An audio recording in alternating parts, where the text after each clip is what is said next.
Hey guys, welcome back. My hands are clean, my surfaces are clean, and I've grabbed my apron and our 2 ingredients, and I think we're ready to make this dip. For this dip recipe, all you are going to need is a packet of vegetable soup mix and 2 cups of plain non-fat yogurt.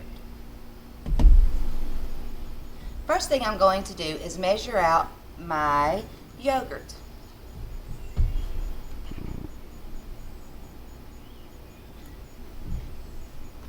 By using yogurt instead of mayonnaise or sour cream, we're going to get the same flavor and texture, but we're going to cut out a lot of fat and calories.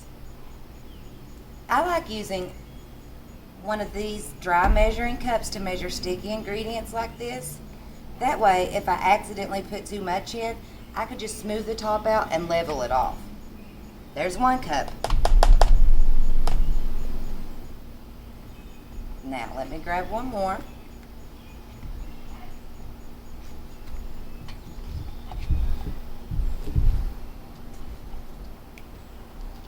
And dump it in there.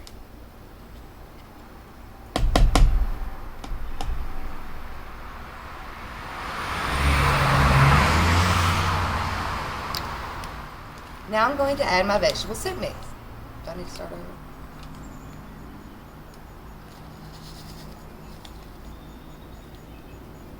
After you add your vegetable soup mix, you're just going to want to stir it really well.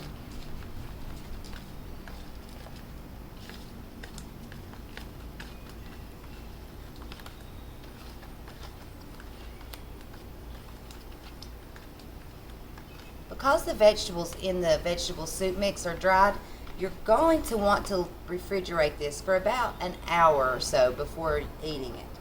And then after you eat it, you're going to want to refrigerate any leftovers immediately. Here's what your vegetable dip will look like when it is finished. Now I'm just going to cover it up, pop it in the fridge, and wait an hour, and I can't wait to try it with my favorite vegetables.